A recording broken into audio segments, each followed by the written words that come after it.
Hi everyone! Welcome to my channel at ngayon, titingnan natin ang isa pang kakilakilabot na kaso. Hindi siya galit, hindi siya natatakot, sigurado siya. At ang nakuha ng mga diver mula sa Atwood Lake, makalipas ang ilang oras ang magpapatunay na may matagal ng mali sa isipan ni Ruth Miller, bago pa man ito napansin ng iba. Ito ang nakakakilabot na kaso ng isang pamilyang hindi naabot sa tamang oras. At ng isang ina na ginawang bangungot ang isang simpleng pagdiriwang ng kaarawan, isang pangyayaring tuluyang sumira sa lahat ng mahalaga sa kanya. Kung ngayon mo palang maririnig ang kwentong ito, maghahanda ka. Dahil ang nangyari sa Atwood Lake noong umaga ng Agosto 23, 2025 ay magpapaisip sa iyo tungkol sa pananampalataya, kalusugan ng isip, at kung saan nga ba dapat iguhit ang hangganan sa pagitan ng dalawa. Pero para maintindihan ang nangyari sa lawa, kailangan munang makilala kung sino si Ruth Miller bago ang lahat. Si Ruth Miller ay 40 taong gulang. Nakatira siya sa Millersburg, Ohio, sa Holmes County, isang lugar na kilala bilang tahanan ng isa sa pinakamalalaking komunidad ng Amish sa buong mundo. Isa siyang Old Order Amish, bahagi ng isang tradisyong pinahahalagahan ang payak na pamumuhay, sipag sa trabaho, pagkakaisa ng komunidad, at matibay na ugnayan sa Diyos. Ang kanyang asawa na si Marcus ay 45 taong gulang at matagal na silang mag-asawa. Magkasama nilang pinalaki ang 4 nilang anak, isang 15 taong gulang na anak na babae, kambal na 18 taong gulang na mga lalaki, at si Vincent, ang bunso na 4 na taong gulang. Ayon sa lahat ng nakakakilala kay Vincent, iisa ang paglalarawan sa kanya. Siya ang liwanag ng kanilang pamilya. Ang pamilya Miller ay kilala bilang tahimik, ngunit masipag, nakatuon sa kanilang pananampalataya at komunidad. Isang uri ng pamilya na kapag may problema, inaasahang haharapin iyon ng sama-sama. Sa loob ng kanilang paniniwala, sa loob ng kanilang pamilya, at sa balangkas ng tradisyong gumabay sa maraming henerasyon bago sila. Pero walang nakakaalam ng totoo. Matagal nang may pinagdadaanan si Ruth. Pinagdaanan ito ng pamilya. Pinagdaanan din ito ng kanilang simbahan. At kahit pa humingi sila ng tulong mula sa mga profesional, hindi pa rin iyon naging sapat. Sa mga linggong bago ang kanilang pagpunta sa Atwood Lake, lalo pang naging nakakabahala ang kanyang kalagayan. Hindi siya makatulog. Nagiging magulo at pabago-bago ang kanyang pananalita. May pagkakataon pa nga na hiniling niya kay Marcus na tapusin ang kanyang paghihirap. Siyempre, mahal siya ng kanyang asawa kaya tumanggi ito. Pero ang sandaling iyon sana ang pinakamalakas na babala na dapat napansin ng lahat. Patuloy lang ang pamilya Miller sa pag-asa na sa paglipas ng panahon ay magiging maayos din ang lahat. Kumapit sila sa paniniwalang may pagbuti pa. Pero ang mangyayari sa Atwood Lake ay magpapakita na hindi sapat ang pag-asa lamang. Noong weekend ng Agosto 23, 2025, sumakay ang pamilya Miller sa isang recreational vehicle at nagtungo sa Atwood Lake. Kaarawan iyon ni Ruth, isang pagkakataon para magpahinga, magsama-sama, at magsimulang muli. Pero sa mga sandaling iyon, tila unti-unti nang lumalayo si Ruth sa realidad.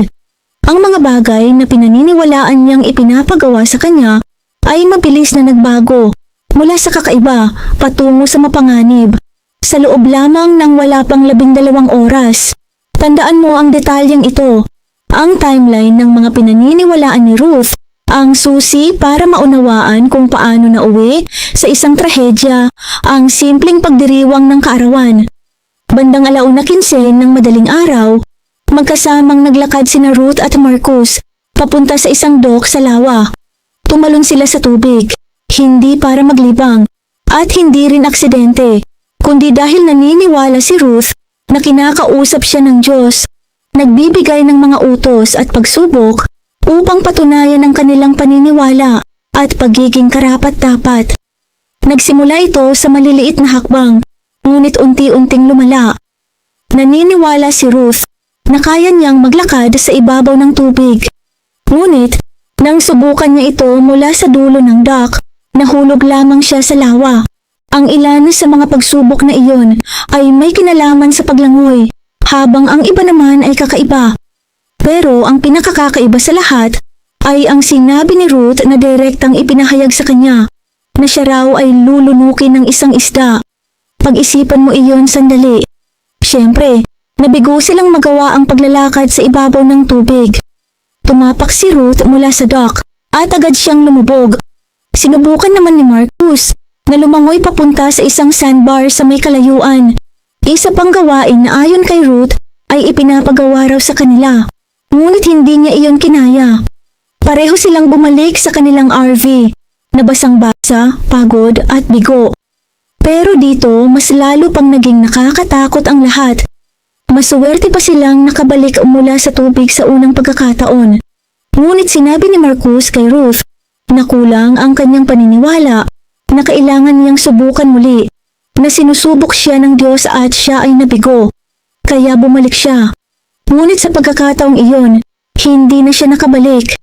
Bandang 6:30 ng umaga, may isang saksi na nagsabing nakita pa siya malapit sa dock. Pagsikat ng araw noong Agosto 23, si Marcus Miller ay natagpuan na sa ilalim ng Atwood Lake. Naniniwala ang mga investigador na sinubukan niyang maabot ang sandbar sa malayo, ngunit hindi siya nakabalik. Naiwan ang kanyang mga damit sa dock. Nang dumating ang pulisya, sinubukan pang tumakbo ni Ruth. Ngunit nang siya ay maabutan, sinabi niya na ipinaalam daw sa kanya ng Diyos na si Marcus ay nalunok ng isang isda. Ngunit hindi lang si Marcus ang nawala sa umagang iyon. Ang ginawa ni Ruth mas maaga noong araw na iyon ang naging pinaka-nakakagimbal na ebidensyang iniharap sa kaso. Bandang 8:30 ng umaga, isinakay ni Ruth ang 4 na taong gulang na si Vincent sa isang golf cart. Dinala niya ito sa dock at doon niya ito itinulak papunta sa lawa. Sinabi ni Ruth na, "Ibinigay ko siya sa Diyos. Itinulak ko siya sa lawa at ibinigay ko siya sa Diyos." Hindi marunong lumangoy si Vincent. Ang batang lalaki ay nalunod matapos siyang itulak sa tubig ng sarili niyang ina, na naniniwalang iyon ay isang alay na kailangan niyang gawin. Ngunit hindi pa doon nagtatapos ang nakakatakot na pangyayari. Makalipas ang humigit kumulang 2 oras, isinakay ni Ruth ang kanyang 15 taong gulang na anak na babae at ang kambal na 18 taong gulang na mga anak na lalaki sa isang golf cart. Pinaharurutan niya ito papunta sa isang batong pader sa gilid ng lawa. Sumigaw ang mga saksi sa tabing lawa. Pinatitigil siya, ngunit hindi siya huminto. Bumangga ang golf cart sa bato at tumaob. Lahat sila ay nahulog sa tubig. Ang 3 niyang mas nakatatandang anak ay nakalabas sa kanilang sarili, nanginginig, natatakot, ngunit buhay. Nang subukan ng isang rescuer na tulungan si Ruth na makaahon, sinabi niya na ipagdasal na lamang siya. Ang insidente ng golf cart ang nagdala sa mga sheriff's deputies ng Tuscarawas County at sa mga park ranger ng Atwood sa lugar. Hindi ang nangyari kay Vincent, hindi rin ang pagkawala ni Marcus, kundi ang nabanggang golf cart. At nang magsimulang makipag-usap ang mga rumespondeng autoridad kay Ruth Miller, agad nilang napagtanto na hindi ito isang pangkaraniwang sitwasyon.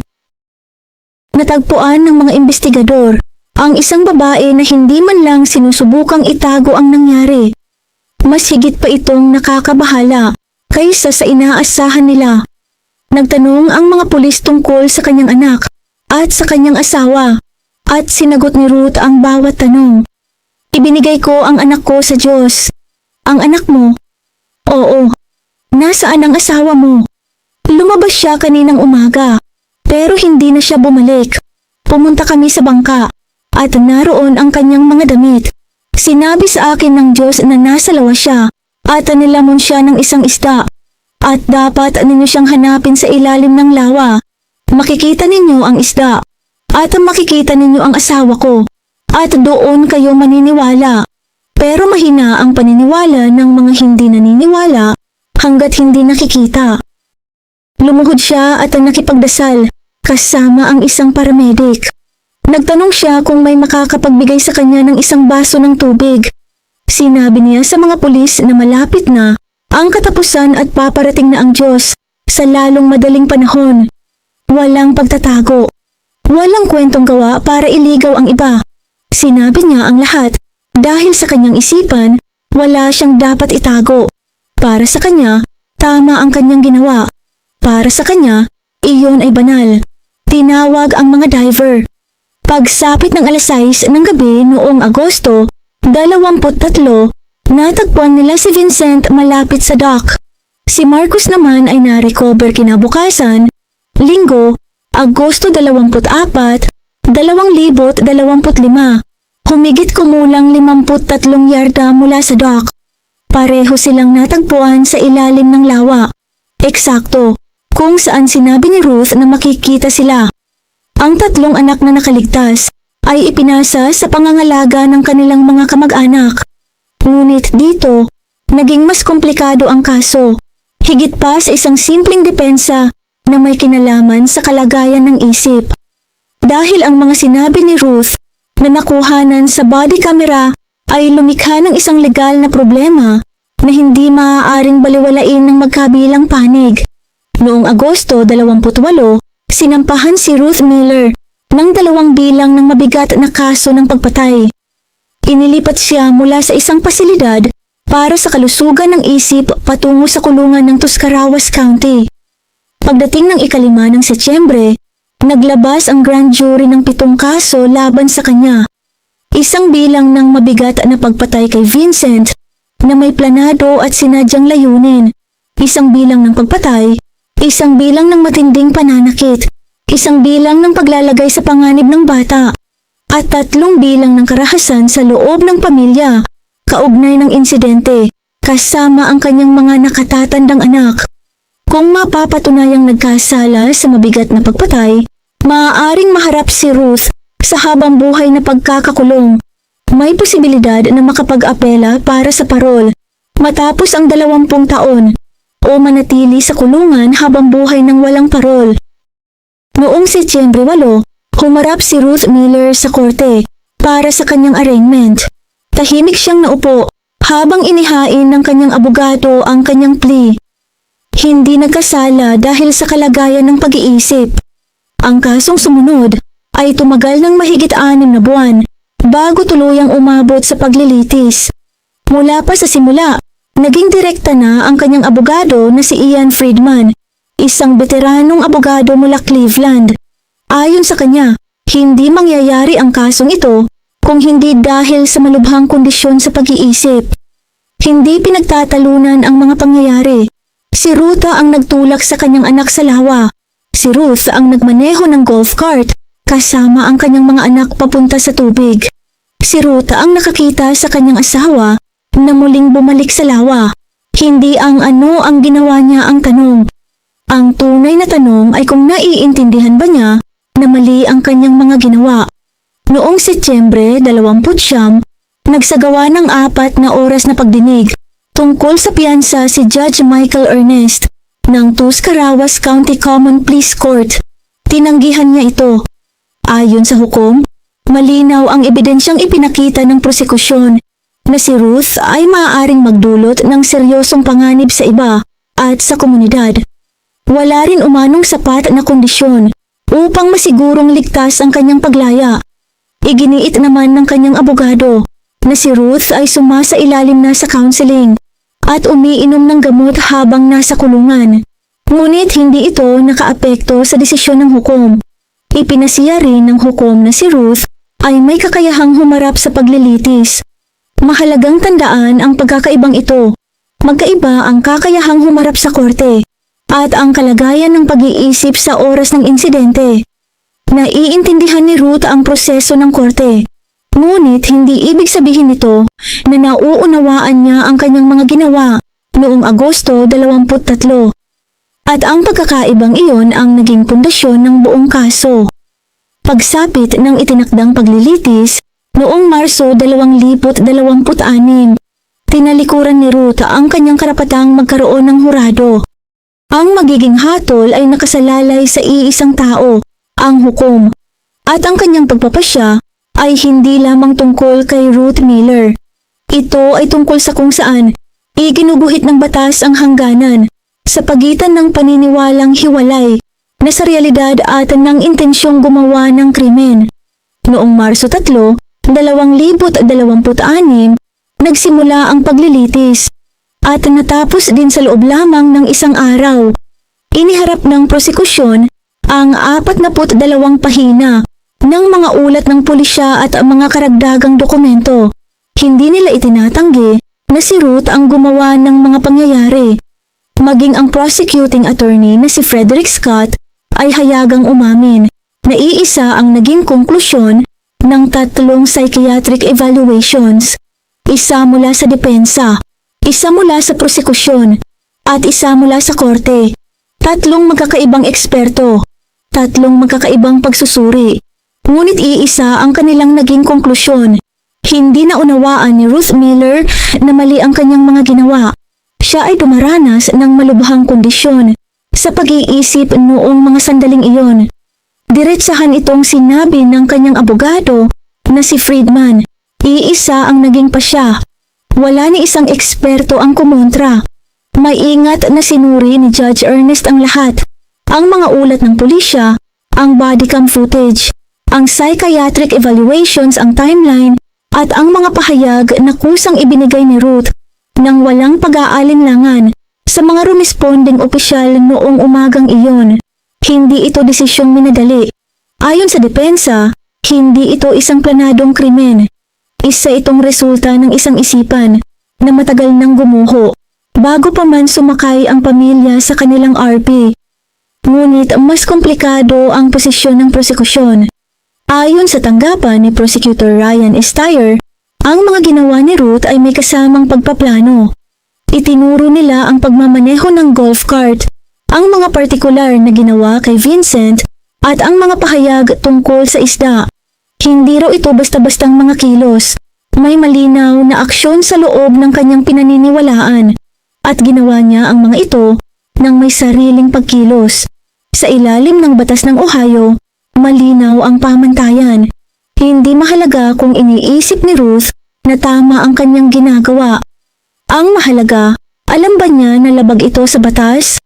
Noong ika-4 ng Marso 2026, ibinigay ng hukom ang kanyang hatol. Batay sa mga natuklasan ko sa kasong ito, napagpasya ko na alinsunod sa Ohio Revised Code Section 2, Siyam, 4, 5, 3, 7, ang akusadong si Ruth R. Miller ay hindi nagkasala dahil sa kanyang kalagayan ng pag-iisip. Iyon lamang ang konklusyon na maaaring marating sa kasong ito batay sa mga ebidensyang iniharap sa akin. Pagkatapos nito, hinarap ng hukom si Ruth ng direkta at binigyang diin na ang tindi ng kanyang kondisyon sa pag-iisip, ang naging dahilan kung bakit hindi niya naunawaan ang mali ng kanyang mga ginawa. Isang mahalagang pagkakaiba sa ilalim ng batas ng Ohio. Ayon kay Dr. Harris Friedman, ang akusado sa oras ng insidente ay may matinding kondisyon sa kalusugan ng isip, ngunit hindi dahil sa isang pisikal na kapansanan sa pag-iisip. Sa ulat ni Dr. Friedman, inilatag niya ang ilang mga natuklasan na kinatigan ng korte bilang mahalaga sa pag-unawa sa kalagayan ng isip ni Ruth noong nangyari ang insidente. Ayon sa kanyang opinyon, dahil sa matinding kondisyon sa pag-iisip, hindi na unawaan ng akusado ang maling katangian ng mga kilos na iniuugnay sa kanya sa lahat ng 7 bilang ng kaso. Ang hatol na hindi nagkasala dahil sa kalagayan ng pag-iisip ay hindi nangangahulugan ng agarang paglaya. Ibig sabihin nito, ililipat si Ruth Miller sa isang pasilidad para sa kalusugan ng isip, susubaybayan ng korte, at muling susuriin kada 3 taon. Humiling ang prosekusyon na siya ay ilagay sa isang ligtas at mahigpit na pasilidad. Samantala, nagpahayag naman ng pag-asa ang depensa na sa pamamagitan ng tamang gamutan ay maaaring makabalik siya sa kanyang pamilya sa hinaharap. Nakatakda ang pagdinig para sa kanyang placement noong Marso 13, 2026. Sa kanyang pahayag matapos ang hatol, maingat ang naging pananalita ni Friedman. Sinabi niya na ang mga taong napapatunayang hindi nagkasala dahil sa kalagayan ng pag-iisip ay kadalasang sa pagdaan ng panahon at paggamot ay unti-unting nauunawaan ang kanilang mga naging kinasangkutan.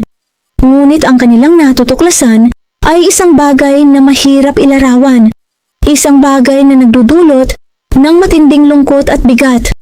Ilang araw matapos ang trahedya, naglabas ng pahayag ang Old Order Amish Church. Nilinaw nila na ang nangyari sa Atwood Lake ay hindi sumasalamin sa kanilang mga aral. Ipinahayag din nila na ang simbahan at ang pinalawak na pamilya ay sinubukang samahan at tulungan ang pamilya Miller sa kanilang pinagdadaanan at na sila ay humingi ng profesional na tulong. Hiniling nila ang respeto sa kanilang pribadong buhay at hinikayat ang sino mang dumaranas ng suliranin sa kalusugan ng isip na humingi ng tulong. Dagdag pa nila, isang bagay na madalas nakakalimutan sa mga legal na paglilitis at sa mga nakikitang ebidensya na ang pamilyang Miller ay isang mapagmahal at maalagaing pamilya. Sa kasalukuyan, hinihintay pa rin ni Ruth Miller ang kanyang placement sa isang pasilidad para sa kalusugan ng isip. Ang 3 pagsusuring pangkalusugan ng isip na naging batayan ng kaso ay nananatiling bahagi ng record ng korte. Ang tanong, kung gaano siya katagal mananatili roon at sa ilalim ng anong mga kondisyon siya maaaring palayain, ay nananatiling hindi pa alam. Maraming salamat po sa panunood. Kung hindi naman po kalabisan, paki-like at subscribe po sa aking channel, and as always, keep safe everyone.